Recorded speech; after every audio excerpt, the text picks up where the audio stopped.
যে ছবি আপনাদের দেখাচ্ছি, বিধানসভার বাজেট অধিবেশন শুরু আর বিধানসভায় ঢোকার মুখে সৌজন্যের ছবি দেখা গেল। বিরোধী দলনেতা ঋতব্রত বন্দ্যোপাধ্যায় তিনিও এসেছেন এবং মুখ্যমন্ত্রী শুভেন্দু অধিকারী তিনি তো রয়েইছেন। যে ছবি আমরা দেখলাম, সৌজন্যের ছবি দেখা গেল বিধানসভায় ঢোকার মুখেই।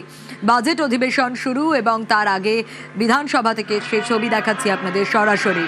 আবির রয়েছে আমার সঙ্গে, আরো ডিটেল জানতে চাইবো আবিরের কাছ থেকে। আবির, আমার নিয়মই হচ্ছে লিডার অফ দ্য হাউস যিনি থাকেন এবং তার সঙ্গে যিনি লিডার অফ অপোজিশন থাকেন তাদের দুজনকেই অধ্যক্ষের সঙ্গে আসতে হয় হচ্ছে বিধানসভাতে।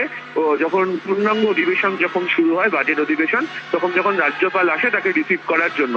এদিনকেও নিয়ম অনুযায়ী দেখতে পাওয়া গেল যে রাজ্যপাল তিনি যখন বিধানসভা অধিবেশনে যোগ দেওয়ার জন্য তিনি যখন এসে উপস্থিত হলেন, তখন তাকে লিডার অফ দ্য হাউস অর্থাৎ মুখ্যমন্ত্রী শুভেন্দু অধিকারী এবং একই সঙ্গে হচ্ছে leader of the opposition Ritabrata Bandyopadhyay, তারা দুজন অধ্যক্ষের সঙ্গে এগিয়ে যান এবং রাজ্যপালকে তারা রিসিভ করেন। এবং আমরা দেখি যে আম্বেদকর মূর্তি পাদদেশে মাল্যদান করেন তারা, এবং তারপর তারা সোজাসুজি চলে যান অধিবেশন কক্ষের মধ্যে।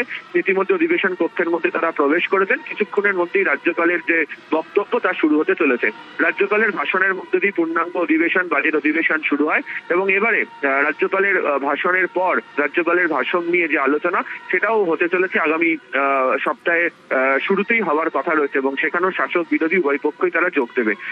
রাজ্যে বিপুল সংখ্যক সংখ্যাগরিষ্ঠ আসন নিয়ে বিজেপি ক্ষমতা এসছে এবং তাদের যে পূর্ণাঙ্গ অধিবেশন আজ থেকে শুরু হতে চলেছে এবং আমরা দেখতেও পাচ্ছি যে বিজেপির সমস্ত বিধায়করা তারা ইতিমধ্যে এসে উপস্থিত হয়েছেন। এছাড়া বিরোধী দলের যারা বিধায়ক তারাও এসে উপস্থিত। ইতিমধ্যে জাতীয় সঙ্গীতের মধ্যে দিয়ে যে অধিবেশনের পক্ষের যে মূল যে অনুষ্ঠান সেটি শুরু হয়েছে।